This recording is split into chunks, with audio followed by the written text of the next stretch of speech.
Mas vamos lá. Dias Toffoli está sujo até o pescoço. Não deu para esconder, não deu para poder ocultar, ficou ali tudo exposto. A gente tem com clareza agora que o resort de Itaiaia, tudo que aconteceu ali, de repente ficou tudo desabando no Lula. Porque querendo ou não, durante um tempo, o Toffoli, ele é advogado do PT em São Paulo, foi colocado lá para poder ser blindado, eu já contei isso, quem está afirmando sou eu. Ele chega lá e cresceu no STF, chegou no fraude, tinha quase espinha na cara quando chegou no STF, e cresceu dentro do STF. Tanto é que quem abriu o inquérito do ofício das fake news foi o gestor. Como presidente do STF. Como presidente do Ele STF. não colocou para distribuição, já indicou direto ao Alexandre de E já Moraes. colocou Alexandre de Moraes. E aí agora o Banco Master envolve exatamente esses dois nomes. Tanto o Alexandre de Moraes quanto o Dias Toffoli. O Lula não tem o Alexandre de Moraes como cão de guarda. Ele não é o cão de guarda do Lula, ele é o cão de guarda do MDB, ele é o cão de guarda do Centrão. Mas o Toffoli, não. O Toffoli, ele é o cão de guarda da esquerda. Então não tem como desassociar Toffoli do PT. Ele é o eterno advogado do PT. Com esses escândalos todos, exatamente em ano de eleição, tudo desaba no Lula. Então o Lula precisou tomar o Porque o Lula está completamente vinculado ao PT, Lula completamente vinculado nesse esquema de corrupção, não tem. O Lula está tentando se desvincular, não tem. Os fatos já dizem. Os petistas tentaram fazer um vídeo falando que a origem do Banco Master é da gestão Bolsonaro. Eles tentaram empacar essa narrativa. Então recuando, não está dando certo, está vendo que. E aí a gente tem que botar setores para a fogueira. Aí agora, a gente tem aí o Lula tentando. Porque o Lula precisa negociar alguma coisa com a Colômbia. Ele precisa negociar o seguinte: beleza, você vai querer isso, aquilo, outro, você quer o seu ministro do STF, eu tenho o meu nome. E aí eles estão ali com aquela dificuldade. A saída do Barroso foi exatamente para melhorar essa articulação não, né? Essa bandidagem canalha entre o Lula e o Centrão, mas não deu muito certo. O Alcolumbre veio, não, eu não tenho nada a ver com isso aqui, CPI não vai se meter, isso é decisão do STF, o Dino foi lá, travou, mas ainda assim o Lula está sem mecanismos para poder lidar com esse problema de eu preciso colocar mais ministros no STF, agora não estou tendo tanta coisa como queria do Centrão. Aí ele me vê, fala, Toffoli, tudo bom? Agora precisa que você vaza. Você acha que ele vai sair? Você acha que ele vai pedir para sair? Como é que vai ficar essa situação? Às vezes essa situação está ótima, que o problema está chegando, transbordando para o STF, envolto em várias criminalidades, ilicitudes, arbitrariedades, e esses ministros enriquecendo ilicitamente. Você está vendo todos esses crimes. E a vinculação é enorme com o PT. Como é que começou isso tudo e está fora do controle? Graças a Deus, que está tudo vindo à tona, e está com o relator André Mendonça, indicado pelo Bolsonaro, que tem que preservar sua integridade, tem que preservar a integridade do Morcado, que pode e deve vir delações ainda, e dos demais, que como a gente sabe, o sicário do Morcado, que tem ligações completas com o Alexandre de Moraes, tem mais ligações com o Alexandre de Moraes do que com o Toffoli. Essa é toda a questão. Então essa criminalidade começou com o PT da Bahia, chegou ao Lula. Primeiro, vamos tentar fazer uma cronologia para todos. O escândalo do INSS. A gente não pode deixar de esquecer para aquele incauto lá que acha que a administração Lula é semelhante com a do Bolsonaro. Bolsonaro sem nada de corrupção. O Brasil com a economia andando para frente, saiu de uma pandemia, mais liberdade, proteção da família. Também quando volta o Lula, volta os escândalos que faltavam para ele e ir para cima dos velhinhos. E o filho do Lula está até o talo nessas investigações, recebendo milhões. Então o Lula tendo aquilo ali, prejudicial, entrando no ano eleitoral, apareceu a questão do Banco Master. Então qual foi a política desses criminosos? Vamos dar ênfase no Banco Master para que se esqueça o INSS. O problema é que o Banco Master começou com o PT da Bahia, com o Jacques Wagner, senador da Bahia, líder do governo do Lula do Senado, com o Rui Costa, que é o ministro da Casa Civil do Lula, o ministério mais importante. O Kino Mantega foi colocado lá pelo Lula para ganhar R$1 milhão de reais, e eles se reuniram com o Lula. E vai saber como é que vai afastar o Lula. Agora, o problema todo para eles, do STF principalmente, tem muito para contar para vocês aqui. Por quê? A primeira coisa que aconteceu foi, depois que prenderam o Bolsonaro e iam focar nos senadores da direita, ou candidatos a senadores da direita, apareceu o quê? O ditador da toga Alexandre de Moraes, exacerbando seus poderes absolutos, começou a voltar para cima da imprensa, que sempre passou pano para ele, do mercado financeiro, por causa da Magnitsky, começou a ameaçar, que a gente sabe, os senhores aí do mercado financeiro, e o Lula, vendo aquele poder todo, começaram a colocar para cima do Alexandre de Moraes. O problema do Lula é o seguinte: o Dias Toffoli, o Lula está com raiva do Toffoli. O Toffoli era o advogado do PT, que estava no esquema lá com o sujeito seu, e a sua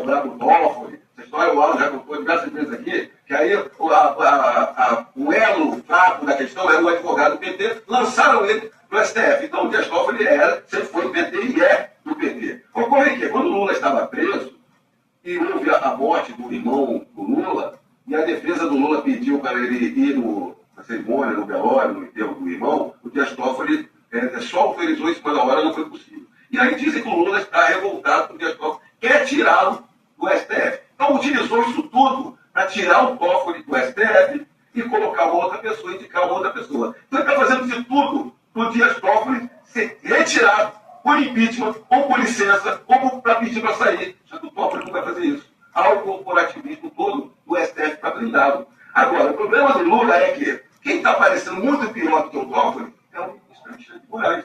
É o ditador da toga.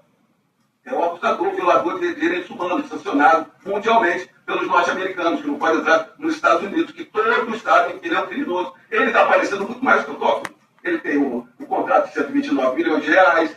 Ali, ele estava interferindo no Banco Central, ele estava interferindo no PRD, na pretendida fuga do Vorcaro, quem estava falando com ele era o Alexandre de Moraes, então está tudo enrolado. Só que o Lula, ele tem declarado, e essa é a questão mais antirrepublicana que aparece, porque esse conluio todo, a imprensa tem como natural. O Lula falando, não, eu sou grato ao Alexandre de Moraes, eu não posso retirá-lo, o Alexandre de Moraes. Por quê? Porque o Alexandre de Moraes botou o Lula na presidência, porque ele estava presidindo o TSE nas eleições de 2022, que acabou com a direita na internet, nas ruas, e tudo era contra o Bolsonaro. E após a eleição, quem é que perseguiu a direita? Alexandre de Moraes, com o conluio ali do STF. Então o Lula não está querendo que coloque ali para que respingue o Alexandre de Moraes. Ocorre que o Vorcaro está para delatar. Delação pode ser pela metade? Os advogados do Vorcaro lá estão querendo pela metade. Estão chegando lá com o André Mendonça, Só um pedacinho. estão querendo chegar no André Mendonça ali e falar, olha, ele vai delatar aqui uma parte aqui. Como assim, meu amigo? Vai delatar só uma parte? Não vai dar certo isso. Outro ponto também. Estão querendo que o Vorcaro delate o Congresso. E quem é o Congresso? São os parlamentares de direita? Lógico que não. Os parlamentares de direita estão assinando, querendo as CPMI do Banco Master. Quem é que não quer? Aquela grande parte do Centrão e do PT.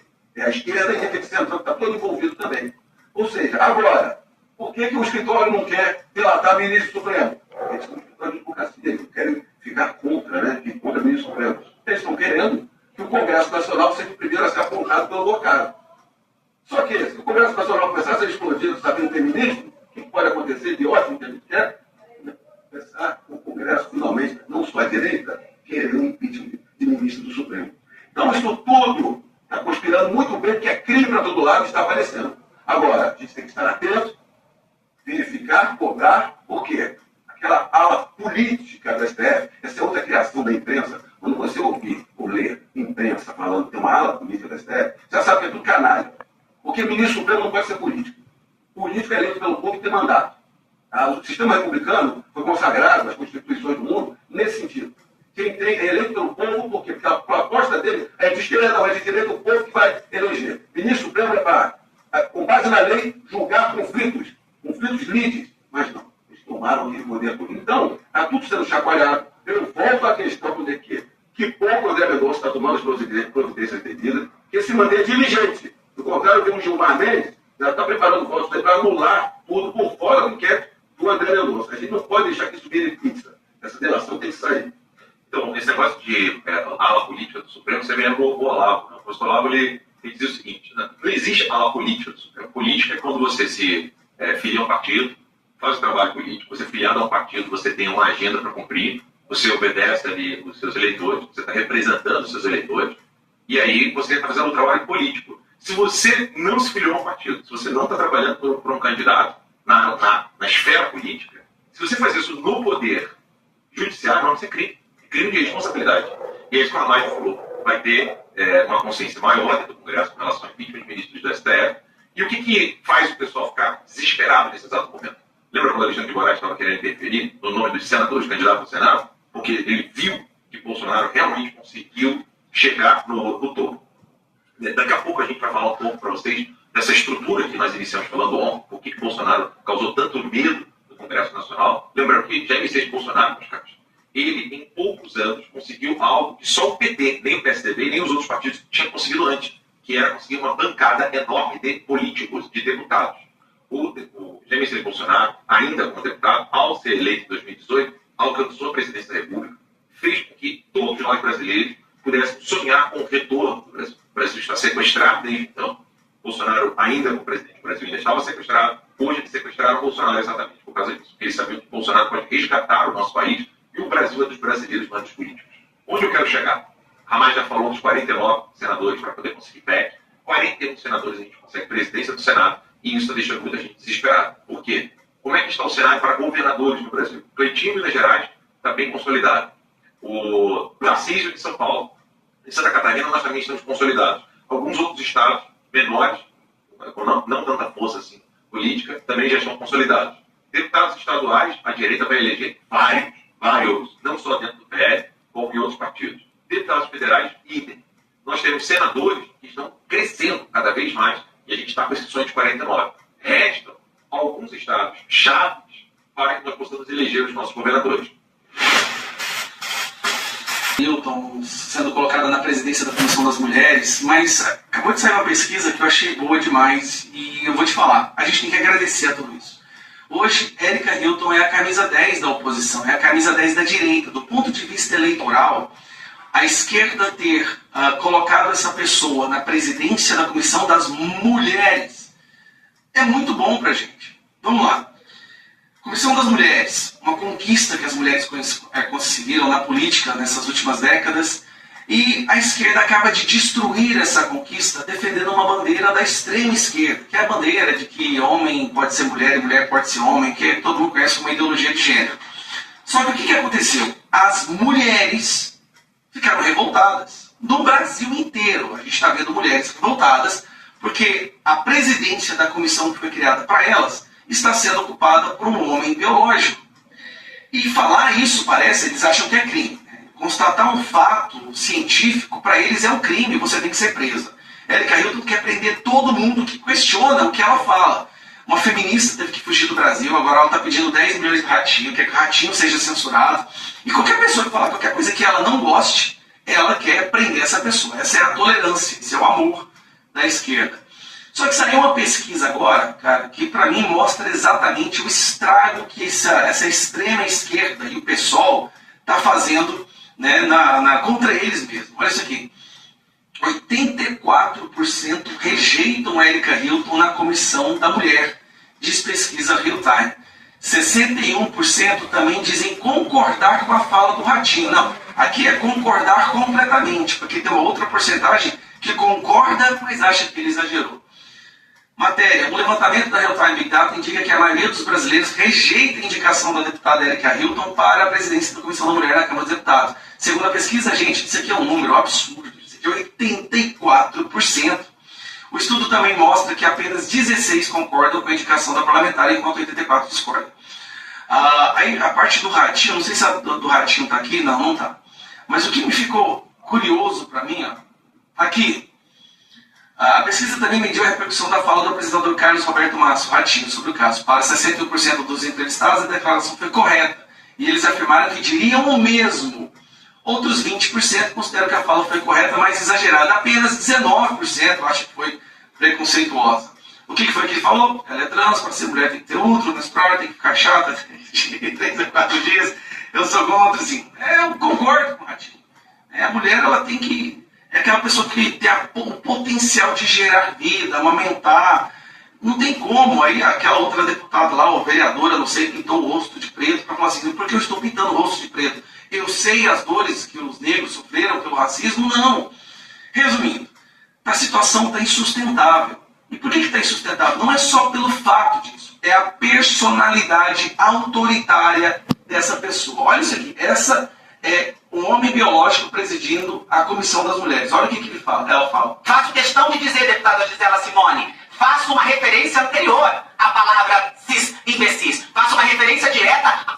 Ela está chamando as mulheres da comissão de imbecis por não concordarem com... aos transfóbicos e ao esgoto da sociedade. Essas pessoas são esgoto da sociedade. Ela está se referindo a mulheres, membros da Comissão das Mulheres. Essas pessoas rebaixam o debate público. Tá tudo bem. A deputada, eu estou falando de pé. Eu estou falando... Aí ela corta o microfone. Ela ela está fazendo um discurso batendo xingando os deputados, as deputadas. A deputada se defende, que é a Júlia Zanata, e ela corta o microfone dela. E peço a Vossa Excelência que impere. A deputada Gisela, há outras deputadas que eu não tenho trato, até as deputadas que eu acho intragáveis, eu jamais me referiria a elas dessa maneira. Agora sim, há um esgoto da sociedade, há pessoas que não são possíveis de serem toleradas do ponto de vista do diálogo. Então não tenta pegar a presidência. E aí, esse comportamento dela autoritário, esse comportamento que ela quer destruir a vida de qualquer pessoa que discorda do que ela fala, ou da sua visão de mundo, ou não consegue andar no mesmo barco ideológico que ela, nessa questão de autoidentificação, ela quer destruir essas pessoas. Gente, uma feminista de esquerda teve que se exilar, ir para a Europa, pedir exílio, porque ela poderia ser presa aqui por ter falado a seguinte frase: a vereadora mais votada de São Paulo é um homem. Por essa frase, ela ia ser condenada. Aí o Gilmar Mendes teve que voltar atrás para passar pano e tudo isso, e disse que não é crime, não podemos condenar por falar que era homem. Então é meio que ele liberou poder falar que... ficou uma coisa confusa. Parece que ficou liberado poder falar que Erika Hilton é homem, mas se você faz isso, é processo, e a imprensa inteira vem para cima de você. Mas vamos lá, chegaram a um extremo de retirar uma conquista histórica das mulheres, que é a Comissão da Mulher, a presidência. Isso acontece nos esportes, em vários lugares, por uma pessoa que se identifica como mulher, mas é um homem biológico.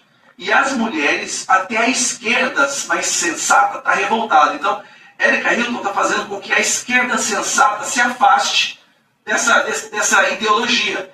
Então, isso é ótimo para nós, é ótimo para o Brasil, toda essa celeuma, tá? Apesar da revolta das mulheres, do ponto de vista eleitoral, é muito bom. Então, eu acredito, sinceramente... Faço questão de deputada. Eu acredito, sinceramente, que a Erika Hilton está fazendo um excelente trabalho para destruir o Lula. Ela é a camisa dela. Ela e Janja continuem fazendo o que vocês estão fazendo.